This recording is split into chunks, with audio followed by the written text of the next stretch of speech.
Présidente. Voilà, c'est l'amendement qui va supprimer en fait la suspension des retraites. Je voudrais juste rappeler quand même que pour la plupart, moi je ne sais pas si vous étiez interrogé sur votre territoire sur la réforme de la retraite. Moi sincèrement c'était intégré.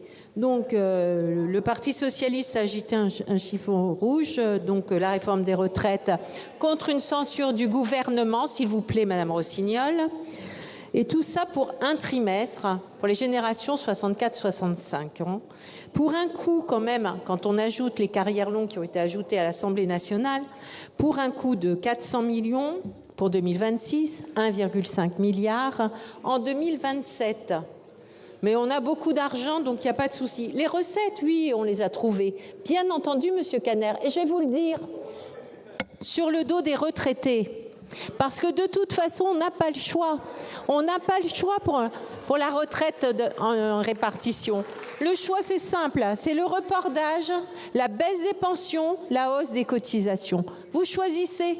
Moi, je l'ai dit aux syndicats. Et vous inquiétez pas, quand on leur dit, puis qu'on rejette et on dit, et vous proposez quoi? Ils disent pas les riches, machin, etc. Parce que ça, c'est le PLF. Ça n'a rien à voir avec la branche vieillesse.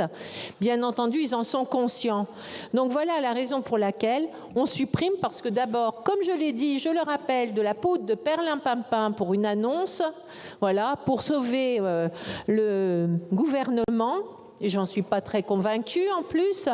Et c'est tout. Mais pour les retraités, on sacrifie la jeunesse, les jeunes actifs qui aujourd'hui, je vous le rappelle, disent nous, eh bien ce débat, on ne l'a pas parce qu'on n'aura pas de retraite. Et moi, ça me fend le cœur.